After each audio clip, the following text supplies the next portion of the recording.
y lo voy a poner para que quede como presentación de una vez y ocultar. Muy buenas noches a todos, ¿cómo me les va? Para los que no me conocen, pues yo me llamo Richard Leclerc, soy médico de planta de la unidad renal, médico general.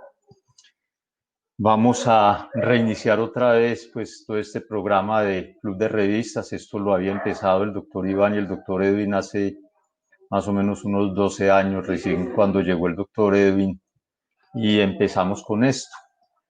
Vamos a hablar de un tema que está de moda, como por variar, yo creo que a todo el mundo ya lo han saturado con COVID, pero me figuró y vamos a tratar de dar una charlita corta frente a esto.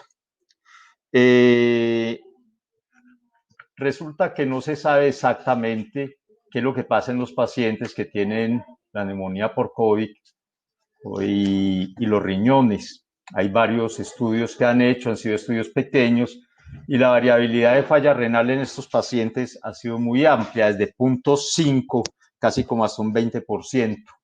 Entonces, este estudio es un estudio observacional retrospectivo. Empezó el 1 de marzo y finalizó el 5 de abril de este año en una región que es ubicada por un prestador de salud que se llama Norwell. Estos están ubicados en Nueva York.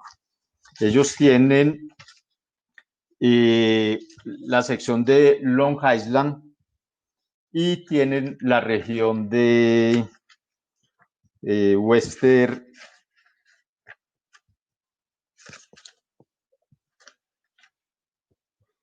Ellos dicen que es una región que es muy buena para poder hacer este estudio porque son una empresa que tiene 23 hospitales, de los cuales hay 3 hospitales que son de tercer nivel universitarios y tienen hospitales comunitarios. Entonces ellos dicen que es pues como un espacio ideal para eso. Tienen las regiones de Long Island y Westchester. Qué pena con ustedes, no lo había logrado como ubicar bien. Ellos tienen su departamento de investigaciones y aquí deciden realizar ese estudio. Entonces, ellos, ¿qué fue lo que hicieron? Ellos cogieron a todos los pacientes que se les diagnosticaba enfermedad por COVID con cadena de reacción de polimerasa de un hisopado nasofaringio y que terminaban hospitalizados. Dentro de estos pacientes miraban a ver quiénes desarrollaban enfermedad renal y quiénes no. El desenlace primario fue el desarrollo de EICI y los desenlaces secundarios pues fue la necesidad de ingresar a terapia de reemplazo renal y la disposición final del paciente, si se iba para la casa o se moría.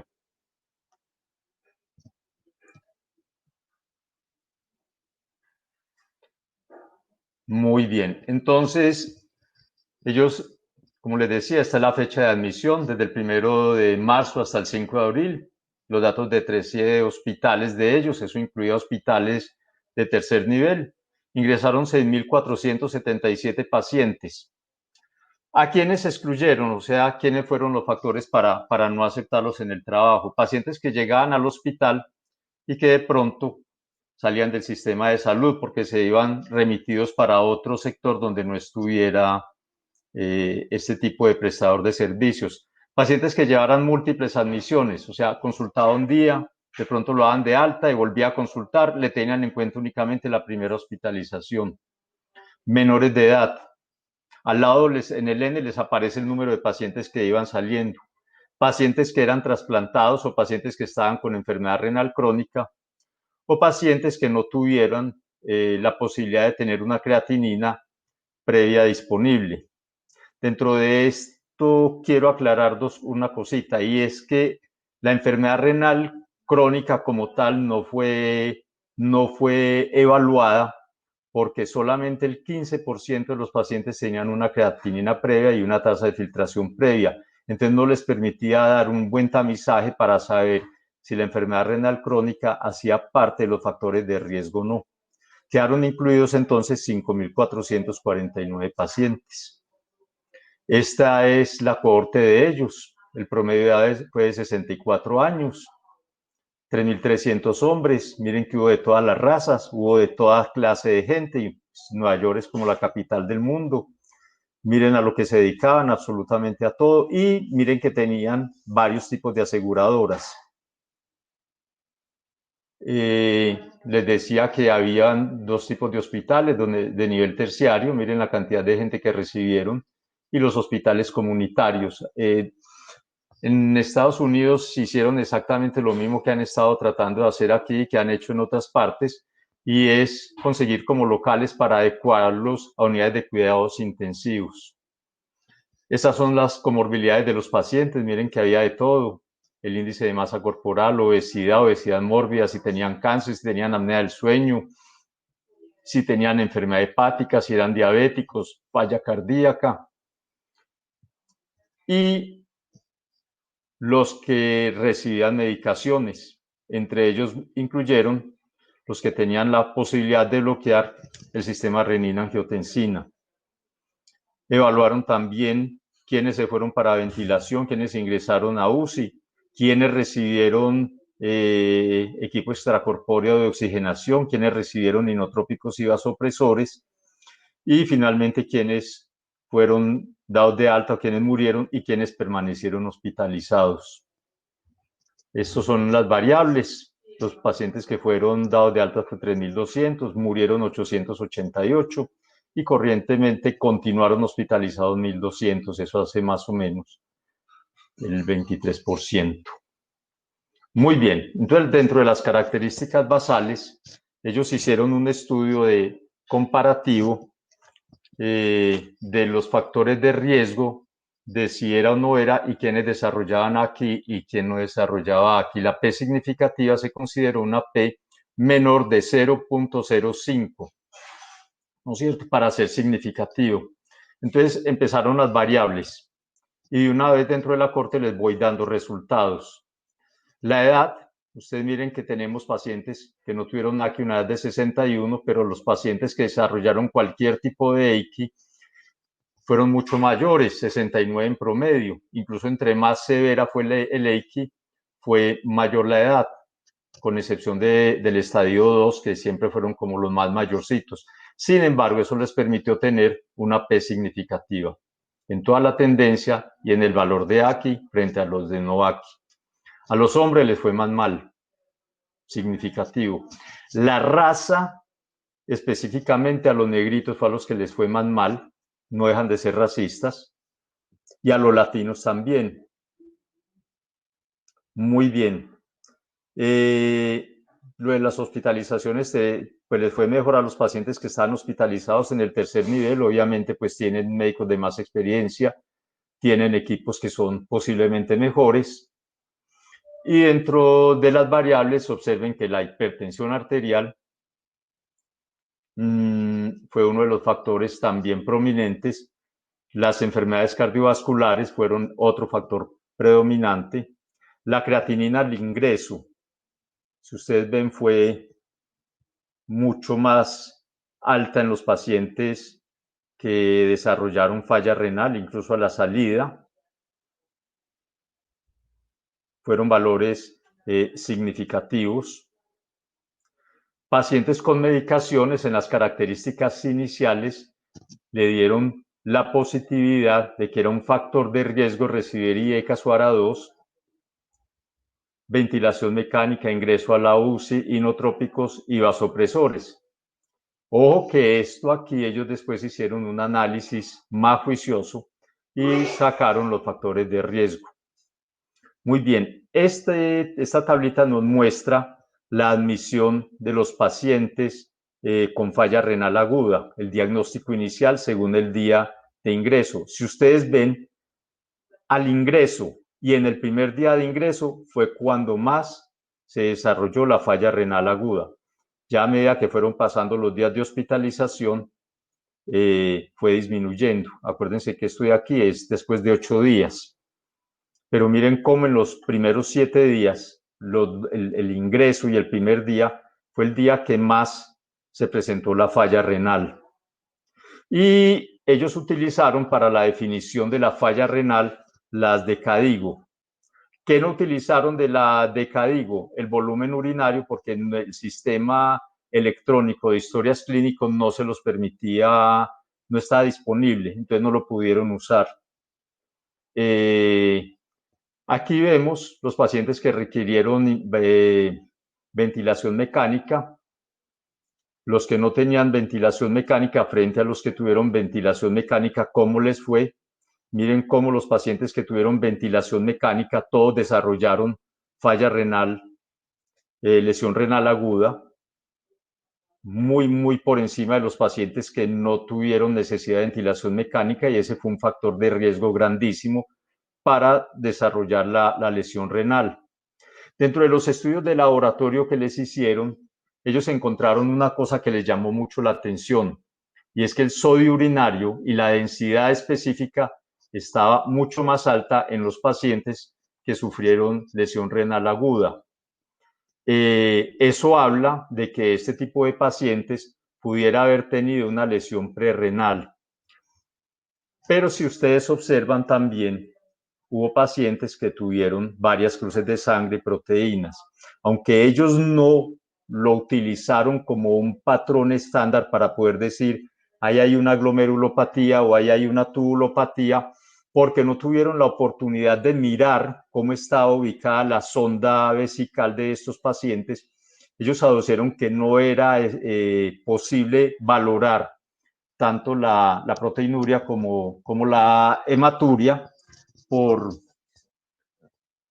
este tipo de circunstancia. Entonces ellos pudieran argumentar que el sangrado pudiera haber sido trauma uretral y que hubiera generado eso. Pero también ellos dicen ahí que algún tipo de nefropatías y de tubulopatías también pudieran generar la disminución de salida de sodio urinario, y que dentro de toda esta tormenta inmunológica de citoquinas, pues si se daña alguna parte, pueden también afectar distintos órganos, entre ellos el riñón, no solamente el pulmón.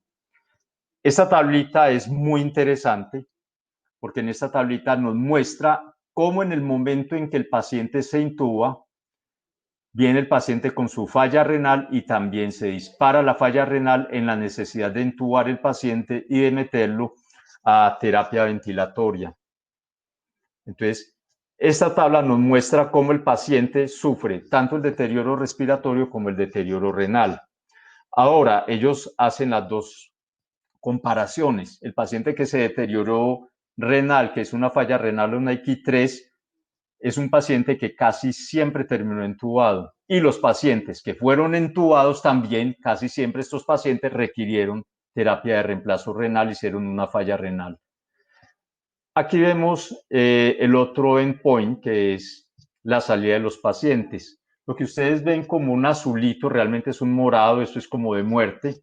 Si ustedes ven la tasa de mortalidad, cómo se aumenta a medida que la falla renal es más severa, y cómo los pacientes que son dados de alta van disminuyendo a medida que la falla renal se va haciendo mucho mayor. Estamos hablando de que estos pacientes tuvieron una altísima mortalidad. Y entonces ahora sí ellos deciden hacer un análisis de regresión logística multivariable y univariable para ver cuáles eran los factores de riesgo. El factor de riesgo de la edad, miren cómo se comportó. Sexo masculino, realmente pues 0.1, estábamos hablando de 0.05. El hecho de ser negrito, miren cómo a los negritos sí les fue peor. El hecho de ser hipertenso, miren cómo los pacientes hipertensos, diabéticos y con enfermedad cardiovascular pasaron el umbral. Y miren los pacientes que tenían enfermedad hepática, bueno, aquí no nos dio el dato, pero los que requirieron ventilación mecánica y los que recibieron medicación vasoactiva. Obviamente, este tipo de pacientes que reciben estas dos terapias son pacientes que están en muy malas condiciones. Y después de que hacen este análisis de regresión, miren cómo los ARA2 y los IECA salen de ese negocio. De hecho, después ha habido varios artículos que han mostrado, unos dicen que se hace daño, otros dicen que no, pareciera antes que por los efectos antiinflamatorios que pudieran tener al bloquear el sistema renina-angiotensina, pudieran frenar un poquito esa tormenta de citoquinas y ayudar antes a mejorar estos pacientes. Pero todo eso es especulativo porque realmente no ha habido estudios que confirmen todo eso. Entonces, dentro de la discusión tenemos lo siguiente: es una enfermedad que, aunque es primordialmente respiratoria, muchos órganos pueden ser comprometidos, pueden estos pacientes hacer fallas multisistémicas. Los pacientes que tuvieron una tasa mayor de AQI en Estados Unidos fueron mucho mayor que los reportados en los otros. Aquí llegaron hasta un 36%. Y la relación de AQI y falla respiratoria es indicada por los siguientes hallazgos. La tasa de AQI fue del 89% en pacientes con ventilación mecánica, comparado con 21% en otros pacientes. Los estados severos de AQI ocurrió en el 65% de los pacientes que tuvieron ventilación mecánica. Y como lo decíamos, casi todos los pacientes que requirieron terapia de reemplazo renal estaban con ventilación mecánica. Resumiendo, la falla respiratoria y la lesión renal aguda van de la mano. ¿Qué fortalezas tiene este estudio? Es el estudio más grande que se ha hecho. Todos los demás estudios han estudios pequeños. Es un estudio que fue multicéntrico, no fue un solo hospital. Estamos hablando de 13 centros hospitalarios. Las definiciones que utilizaron son definiciones ampliamente evaluadas y avaladas por los entes tanto nacionales gringos como por entes internacionales y por lo menos de un año, pero también tiene sus debilidades. Fue un estudio observacional y aunque ellos hicieron ajustes para tratar de frenar todos los sesgos, de pronto hay sesgos que ellos no pudieron identificar. Tampoco pudieron generalizar los hallazgos de los pacientes hospitalizados a los pacientes ambulatorios. Entonces, con respecto a los pacientes ambulatorios, no se sabe qué pasó. Y la falta de haber tenido previamente los diagnósticos de enfermedad renal crónica, no pudieron evaluar si realmente la enfermedad renal crónica era un riesgo real para sufrir una lesión renal aguda sobreagregada y o una falla ventilatoria que requiriera terapia ventilatoria. Entonces, dentro de las conclusiones que ellos sacan, dicen que es muy frecuente encontrar lesión renal aguda en pacientes hospitalizados, pero con COVID-19 es mucho más frecuente, muy asociado con falla respiratoria, que los pacientes que hacen falla respiratoria tienen un pobre pronóstico y, como siempre, se necesitan estudios para un mejor entendimiento de esta patología. Esa era toda la carreta que yo les traía. Richard, muy bien, muchas gracias. No sé si tiene algún tipo de preguntas, los que pueden hablar al menos en este momento, o si no por el chat de preguntas. El doctor Iván, el doctor Montejo, Claudia, Juliana. Doy una bienvenida especial al doctor Franco Cabeza. Él es nefrólogo internista de Estados Unidos. Leí en la hoja de vida, si no estoy equivocado, es de Perú, estudió medicina en Perú y bueno, bienvenido porque nos está acompañando en este primer club de revista. Richard, está preguntando el doctor Franco Cabeza que si hubo características clínicas como hematuria y proteinuria en esta cohorte de pacientes. Sí, ellos utilizaron la microhematuria y la proteinuria, pero no la tuvieron en cuenta porque no pudieron evaluar, como fueron historias clínicas básicamente lo que ellos leyeron, entonces no pudieron evaluar realmente si la proteinuria y la hematuria venían del riñón o era por trauma, por edema a nivel de la uretra, entonces no lo tuvieron en cuenta. Perfecto. Comenta el doctor Franco también que si se le realizó biopsia alguna de esas series de esos pacientes que hizo lesión renal aguda. No, ellos no mencionan que hayan hecho una sola biopsia a estos pacientes. Fue más un estudio observacional de puros parámetros clínicos. Excelente. Bueno, de pronto una cosa interesante con respecto a la lesión renal aguda en pacientes con COVID.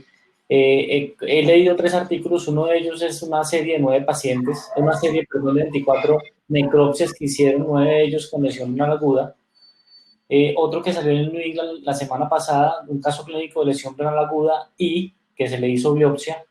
Y adicionalmente otra serie también de 3 pacientes en Italia que se le hicieron biopsia renal y lo que encontraron fue una lesión tubular severa, una necrosis tubular severa, con pérdida de las células en todo el epitelio, ¿cierto? Del tubo contornado proximal y distal, y que posiblemente se correlaciona quizás eso con algún grado de hematuria y de proteinuria.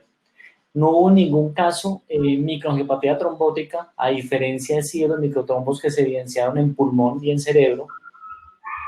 Pero sí es clave, pues, de que, como lo comenta el doctor Richard, que la lesión renal aguda es un factor de muy mal pronóstico, e incluso casi hasta el 90% de los pacientes que están ventilados y que desarrollan lesión renal aguda y que requieren algún tipo de terapia de reemplazo renal, el 90 por encima del 90% están muertos, ¿cierto? Son de muy mal pronóstico. No sé si tendrá más preguntas y comienzo con mi club de revista.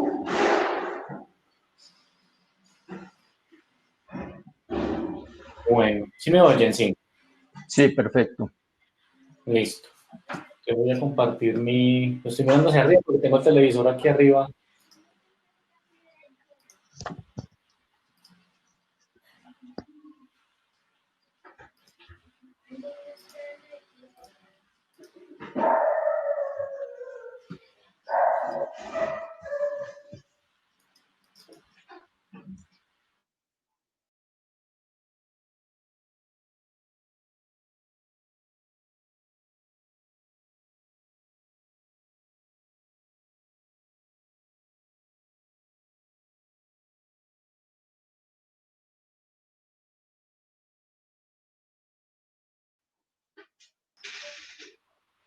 Richard, me está preguntando Diego que si hubo alguna relación con la ferritina con dímero D con respecto a la mortalidad o con la lesión renal aguda.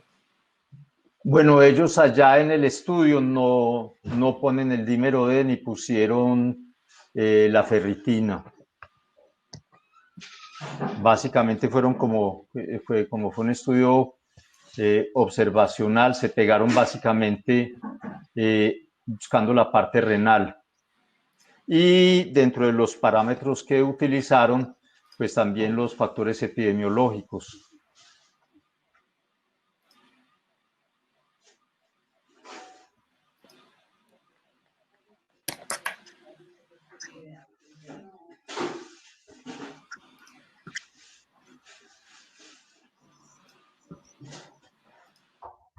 O sea, en el estudio no lo reportan. Ahí ven la presentación completa. No, en este momento no la veo.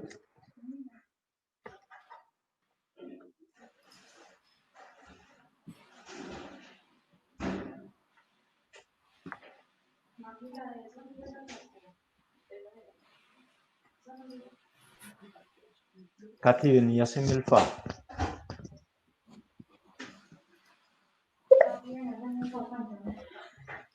Profe, activar acciones, compartir un archivo. No, acá. Activar compartición de pantalla. Sí. Sí, es que eso fue lo que hicimos ahorita, incluso para que no sucediera precisamente eso en este momento. No. Espérame, me desactivo y otra vez activo. Pero no me da la opción. Dale tu clic, por favor. No, porque es que estamos tratando de aumentar el ADN. Sí, pero es para poder. Ahí. Ventana de aplicación. Profe, ventana de aplicación. Dale clic tú también. Yo le voy a dar clic. Y dígale que seleccione la ventana que quiere compartir. Y seleccione la ventana que quiere compartir. Sí, pero no me deja. Le voy a dar aquí No sé qué cancelar. pasó. Él le tiene que dar compartir. Vos le tenés que dar compartir. Espera, me vuelvo a meter. Acciones. Activar compartición de pantalla, ¿no es cierto? Allá estoy aprendiendo. Ahí. Ventana de la aplicación, la segunda, ventana de la aplicación, y allá me le aparece la que quiera compartir. Le da clic en... No me aparece.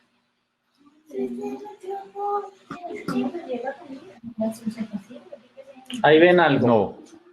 Voy a cancelar la mía para que no entre. Mire, a Profe, ver. A, acciones, arriba. Activar compartición de pantalla. Y al lado está toda pantalla y ventana de la aplicación. La ventana de la aplicación.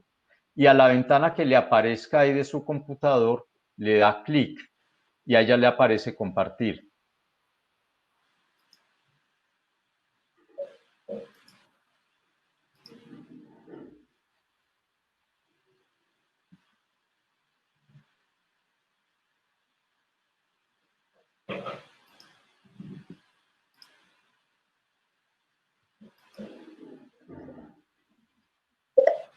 Entonces, si lo considera, envíame la diapositiva, yo la comparto.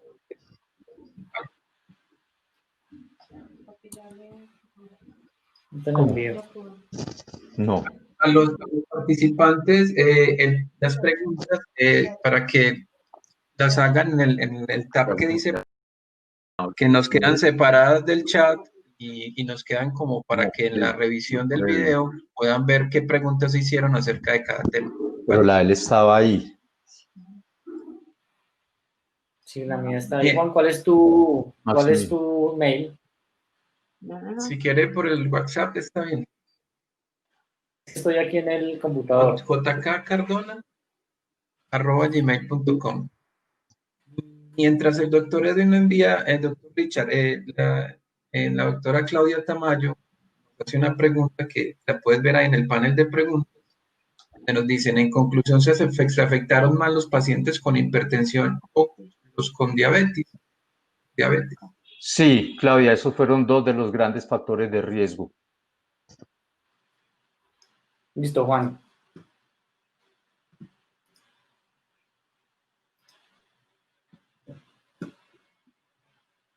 Es que no me quiere compartir como dijimos ahorita que todo funcionó perfecto. Profe, ¿y usted ya tiene desplegada la presentación?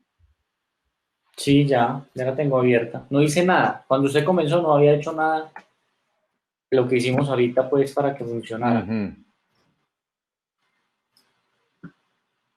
Yo ensayo con activar compartición, ventana de aplicación.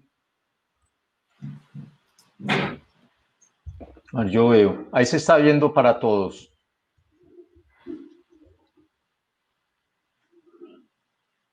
Sí. Bueno, voy a hablar este. Sí, profe, trate de hacerlo. Acciones. Ahí está, ahí lo logró. Bueno, no importa. Bueno, esa es la pantalla de Juan, ¿cierto? Juan. Doctor, esa es mi pantalla. Bueno, listo. Les voy a presentar un artículo que fue publicado en el Journal American Society of Nephrology de la semana pasada, que es el estudio pivotal. Es una secuencia de un estudio muy interesante que salió en el New England Journal of Medicine hace un año, y querían evaluar si las dosis de hierro intravenoso, si se asociaban o no a riesgo de infección en pacientes que estaban en hemodiálisis. Es un análisis preespecificado del estudio pivotal, que como les digo fue un estudio publicado el año pasado. Estos investigadores del pivotal son unos médicos nefrólogos e infectólogos que trabajan en 2 hospitales en el Reino Unido. Ellos manejan aproximadamente unos 700 pacientes en diálisis y manejan también el servicio de trasplante y nefrología clínica ya en el Reino Unido. La siguiente, por favor, Juan.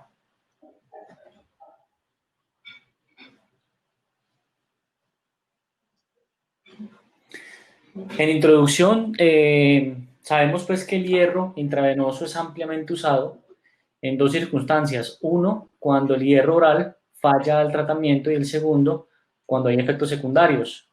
Y es fundamental en el manejo de pacientes con falla cardíaca crónica, ¿cierto? Cuya ferritina está disminuida, y en pacientes, obviamente, como los nuestros, en hemodiálisis. Es claro que cuando se usa el hierro intravenoso, se pierde una opción que es la absorción a nivel intestinal y cuya función principal es la hepcidina. Entonces, este primer paso de absorción intestinal del hierro se pierde. Una de las complicaciones, obviamente, es la sobrecarga de hierro en este tipo de pacientes. Y al parecer había unos datos previos en el cual aumentaba el riesgo de infección, principalmente por gram negativos y por hongos. Múltiples estudios han demostrado que al parecer 2 horas después, estudios observacionales, ¿no? Con una muy poca cantidad de pacientes, al parecer 2 horas después de que uno infunde la dosis de hierro, disminuye la actividad de los neutrófilos en defensa a bacterias y a hongos principalmente. Hay 3 metaanálisis en el histórico de hierro y de infección. Uno en contra, es decir, que sí hay riesgo incrementado de infección en esos pacientes que usan hierro y principalmente a dosis altas, cuyo metaanálisis aproximadamente son 25 estudios observacionales, no más de 1.200 pacientes, y otro a favor que favorece el uso de hierro dosis altas y que no, al parecer no incrementa el riesgo de infección, que es un solo metaanálisis, y el número de pacientes involucrados en este estudio son 350, pero siempre en este metaanálisis son estudios aleatorizados. Los estudios previos, cuando comparan el uso o no uso o intravenoso versus oral, incrementa el riesgo hasta en un 35% de infección. Esto es en estudios observacionales. La siguiente, Juan.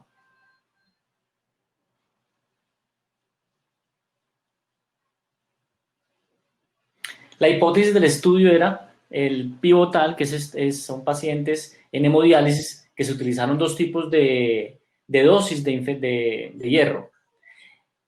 Y era evaluar con estos 2 tipos de estrategias diferentes en la dosis de hierro la seguridad de altas dosis versus dosis bajas.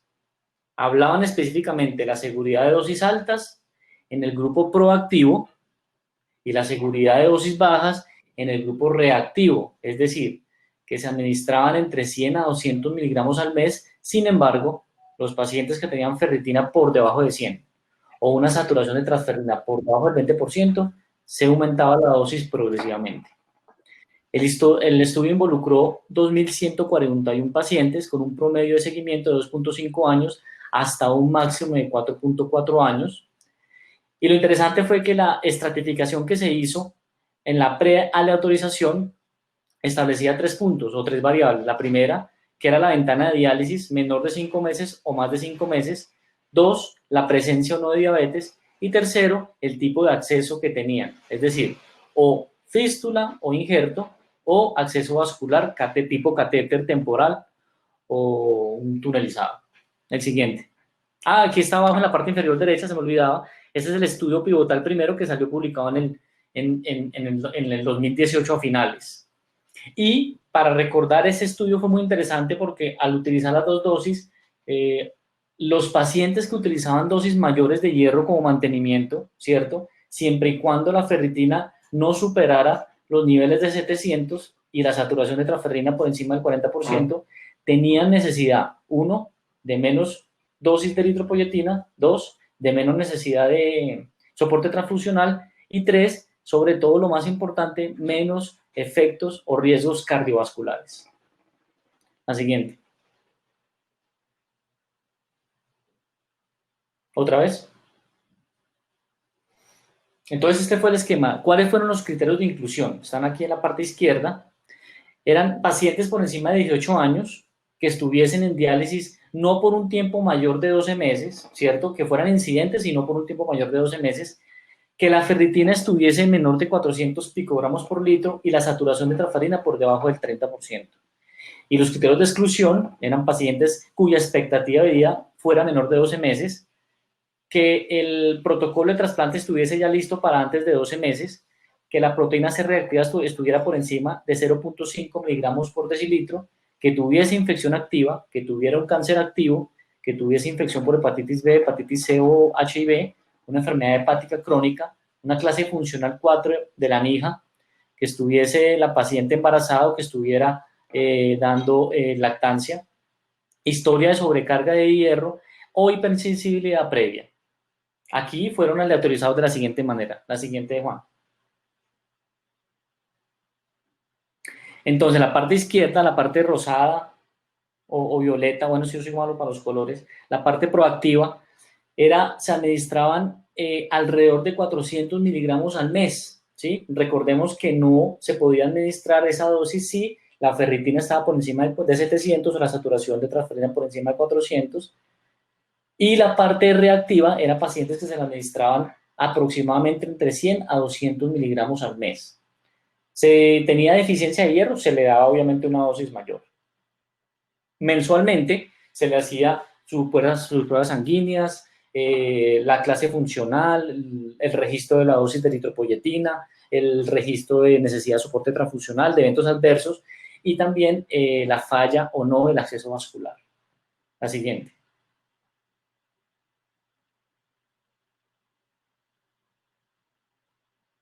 En cuanto a los métodos estadísticos, para no profundizar eso, primero porque uno no es experto obviamente en estadística y segundo porque es un poco complicado esto, querían evaluar el primer evento de infección en el tiempo. ¿Cómo se hace eso? Con un modelo de riesgos proporcionales de Cox.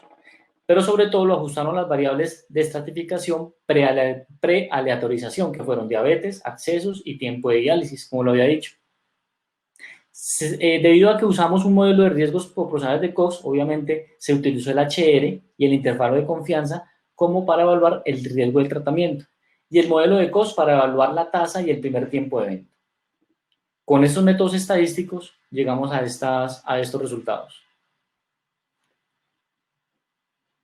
El endpoint, entonces fíjense, el endpoint eran resultados de seguridad de infección.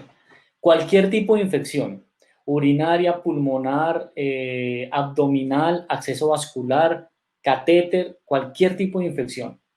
Que el paciente requiriera hospitalización por la infección o que el paciente muriera por la infección. Estas eran las tres variables que querían evaluar o endpoint que querían evaluar con este tipo de estudio. La siguiente.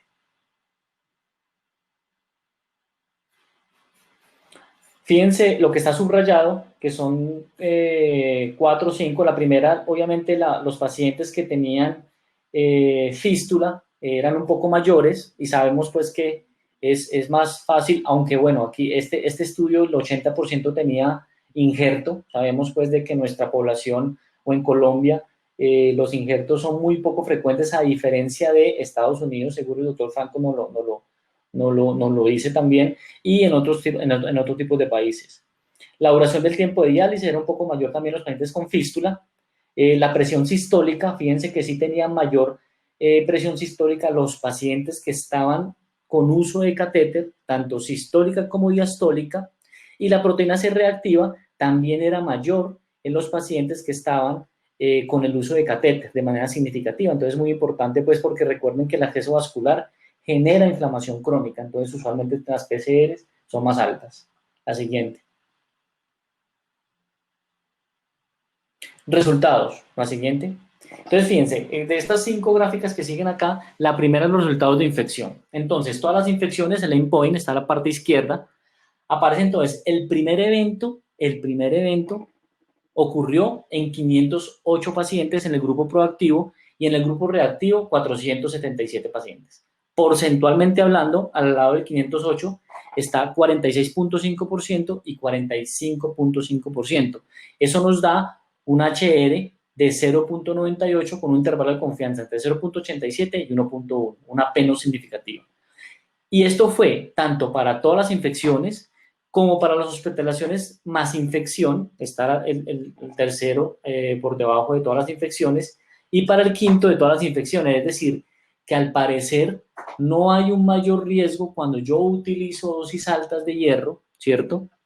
En este tipo de 3 variables, infecciones todas, hospitalización por infección y muerte por infección, la segunda.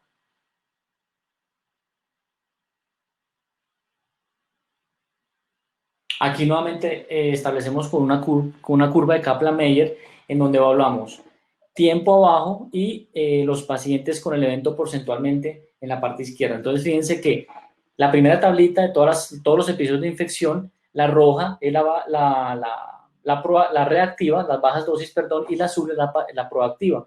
Fíjense que las tres curvas se entrecruzan y no hay ninguna diferencia significativa. La siguiente. Ahora aquí vean lo importante de eso. La curva azul es los catéteres y la fístula son los rojos. Entonces, fíjense, el simple hecho de yo tener un catéter, cómo si me incrementa el riesgo tanto de todas las infecciones, la parte izquierda, segundo, hospitalización por infección en la parte central y tercero, muerte por infección. El simple hecho de yo tener un catéter. Pero entonces la pregunta era, es decir, que los pacientes que tienen un acceso vascular como catéter tienen mayor riesgo de infección cuando utilizo dosis altas de hierro. La respuesta es no. La siguiente, por favor, otra vez clic. Entonces, fíjense acá. En la parte izquierda tenemos en líneas continuas, la roja es el catéter únicamente y la azul es el catéter únicamente proactivo, reactivo y proactivo. Es decir, si es mayor el riesgo de infección del uso de acceso vascular como catéter, ya bien sea temporal o tunelizado. Pero no es mayor el riesgo cuando hablo únicamente de comparar el acceso vascular por la dosis del hierro. Entonces aquí la mortalidad o la infección era relacionada específicamente al uso de un catéter, más no a la dosis, a ampliar otra vez, más no a la dosis como tal del hierro, ni para todas las infecciones, ni para hospitalización por infección, ni para muerte por infección. La siguiente. Aquí nuevamente es el forest plot en el cual evalúan que no hay ninguna diferencia ni para catéter ni para fístula cuando yo utilizo dosis altas de hierro versus dosis bajas de hierro. La siguiente. Pero sí hay algo característico, es que cuando yo presento la infección, ya bien sea con un acceso vascular tipo catéter o un injerto o una fístula nativa, entre 30 y 45 días después hay un evento cardiovascular. Es decir, que no solo el hecho de yo estar en diálisis, sino adicionalmente, después de una infección, me incrementa el riesgo también concomitantemente de un evento cardiovascular, entre un periodo de 30 y 45 días después. En cuanto a la discusión, el estudio pivotal nos demuestra un riesgo de infección igual entre dosis bajas y altas de hierro sacarato. El perfil de seguridad es muy alto. Los accesos vasculares no difieren en el riesgo al comparar ambos grupos solo en catéter o solo en fístula. Repito nuevamente, si yo tengo un catéter, sí tengo mayor riesgo de infección.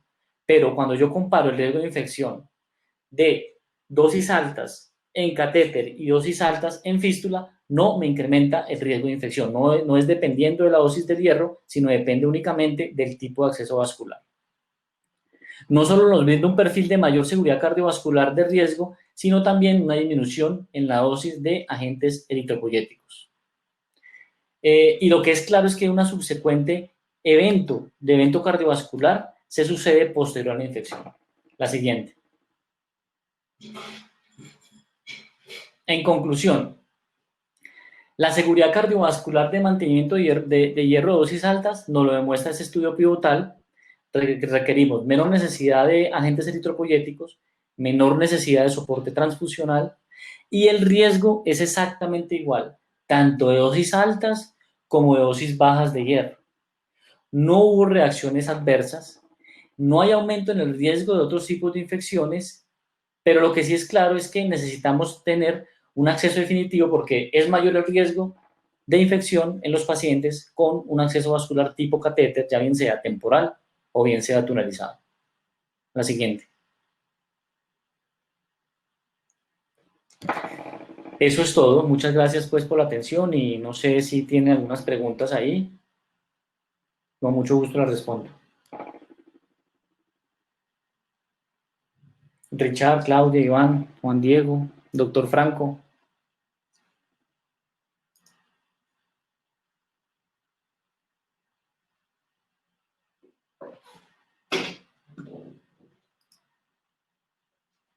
Eso es un estudio muy bonito porque el problema cuando salió publicado hace 1 año y medio el pivotal era precisamente el riesgo de infección.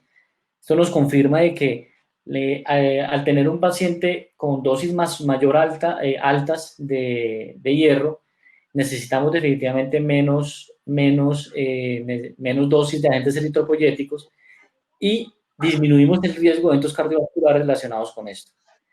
El doctor Diego nos pregunta, ¿nos puede aclarar cuáles son los conceptos de dosis de hierro? ¿Manejaron el concepto de dosis de carga, media carga, dosis de mantenimiento usual o mini dosis de tratamiento? Bueno, aquí el estudio trató de establecer que los pacientes a 1150 se le dieron de 100 a 200 miligramos al mes de hierro intravenoso, ¿cierto? Hierro sacarato. Esto aplica únicamente para hierro sacarato. Y a los otros 1000 tanto pacientes se les administró 400 miligramos de hierro mensual. 400 miligramos de hierro mensual. Cuando el paciente, los pacientes en el grupo proactivo usualmente no desarrollaban ferropenia, ¿cierto? Únicamente menos del 5%. Los pacientes que estaban en el grupo reactivo obviamente desarrollaban más ferropenia entre un 30 y un 40%. A estos pacientes se les administraba una dosis de carga, sí, de 1000 miligramos en un periodo de 2 meses. Bueno, no sé si respondo a tu pregunta, Diego. Y Claudia, en conclusión, ¿se afectaron más los pacientes con hipertensión o los con diabetes? Ah, no, pero eso era la de para Richard. No sé, Diego, si te aclaré la pregunta y hay alguien más que tenga algún tipo de pregunta. Doctor Edwin, siempre he tenido una duda con respecto a la ferritina.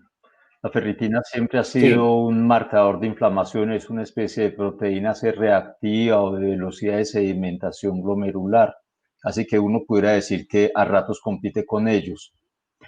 En pacientes que tienen una saturación de transferrina baja, pero que tienen una ferritina alta, ¿en qué momento le pudiera uno, hasta qué valor de ferritina más o menos pudiera uno utilizar para ponerle hierro a un paciente que tiene una inflamación, digamos un rechazo de un trasplante o acaba de salir de una bacteremia por catéter y que obviamente va a tener la ferritina alta? Bueno, entonces hay un concepto que usted acaba de poner, es que la ferritina evidentemente es un reactante de fase aguda positivo, ¿cierto? ¿Qué significa eso? Que ante cualquier proceso infeccioso o inflamatorio, la ferritina se eleva, ¿sí? Cuando se eleva por algún proceso infeccioso o inflamatorio, el retículo endotelial captura todo ese hierro que está periférico, digámoslo así, ¿sí? Y lo que hace es evitar cedérselo a la médula ósea para que pueda generar eritropoyesis. En ese escenario, por ejemplo, puede haber una deficiencia funcional de hierro, en los cuales se ve pacientes con una ferritina alta, pero con una saturación de transferrina baja, ¿sí? Y posiblemente por encima de 800 hasta 1000 no es recomendable administrar hierro por el riesgo de hemosiderosis, a pesar de que posiblemente concluyamos de que el paciente está inflamado o está infectado, que sea un reactante efectivamente positivo de fase aguda. Hay dos consideraciones que tenemos que tener en cuenta cuando cuando tenemos resistencia al hierro, ¿cierto? Entonces, y se divide en dos, una que es dependiente de eritropoyetina y otra que no es dependiente de eritropoyetina. Cuando no es dependiente de eritropoyetina es cuando el paciente está inflamado o infectado. Cuando es dependiente de eritropoyetina es cuando al yo dar dosis altas de eritropoyetina me está sacando también más hierro del sistema retículo endotelial, entonces necesita mayor dosis de hierro. Si usted considera que ese es el escenario de la deficiencia funcional de hierro, tienes que administrar hierro y obviamente tienes que administrar agentes eritropoyéticos, ¿cierto? Por eso depende si es dependiendo o no de eritropoyetina. Esa sería como la respuesta, pues, a Richard. No sé si los compañeros, los colegas tienen alguna otra información con respecto a esto. Pregunta al doctor Carlos Henao en el chat. Háblanos de diálisis peritoneal. Carlos, no. Este estudio fue exclusivamente de pacientes en hemodiálisis. Yo creo que para diálisis peritoneal aplica las guías que tenemos de anemia del CADIGO. Yo creo que en los pacientes con hemodiálisis es totalmente diferente debido a que esos pacientes sí por la toma de muestras, porque la vida media del eritrocito es mucho menor. Es decir, ellos hacen hemólisis, ¿cierto? Porque la definición de hemólisis es una vida media menor de 120 días del eritrocito. Entonces, esto aplicaría específicamente para los pacientes en hemodiálisis, más no para peritoneal. No conozco un artículo que nos hable de dosis altas del manejo en anemia en pacientes que estén con diálisis peritoneal.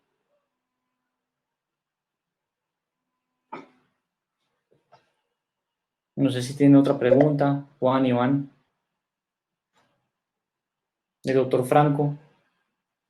Qué bueno que el doctor Franco nos pudiera compartir la experiencia desde Estados Unidos, pero desafortunadamente no lo puedo. ¿El doctor Franco está en un dispositivo móvil o está en la casa en un computador, una PC? Doctor, el doctor en este momento no está activo en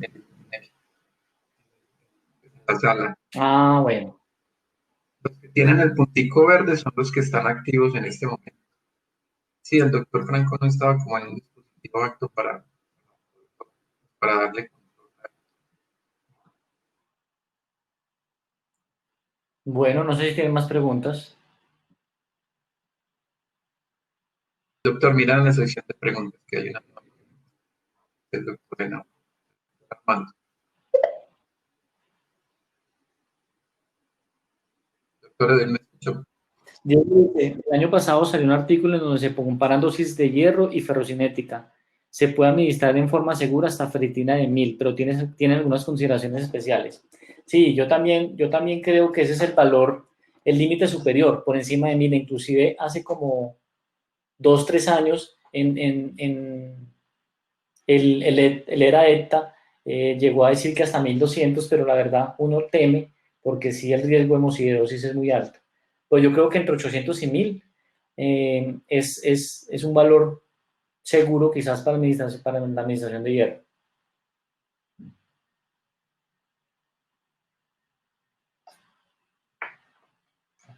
Bueno, no sé si tiene más Doctor, dudas. en el chat hay una pregunta de la doctora Claudia, solo que no la hizo en la sección de preguntas.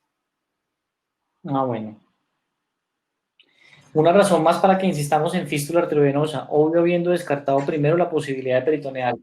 Sí, total. Yo creo que el acceso, vean en este artículo, lo interesante es que los pacientes, no, aunque no dependía de la dosis obviamente de hierro, los pacientes que sí estaban con un acceso definitivo tipo fístula, definitivamente tenían menor riesgo de infección. Totalmente claro.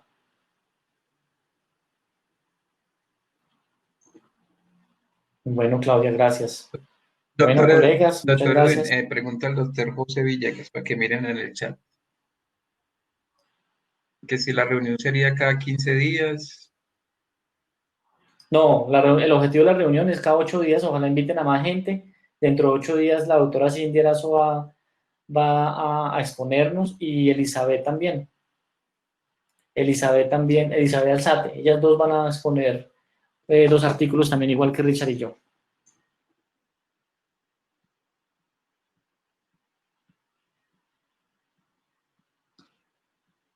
Menos Juan, yo creo que listo. Muchas gracias a todos. Y el objetivo es eso, de 7 a 8, no demorarnos más. Bueno, muchas gracias a todos. Espero que no se me haya dormido mucho la gente con la exposición y qué rico volver a retomar este espacio académico. Una feliz noche para todos. Muchas gracias a todos, hasta luego. Hasta luego.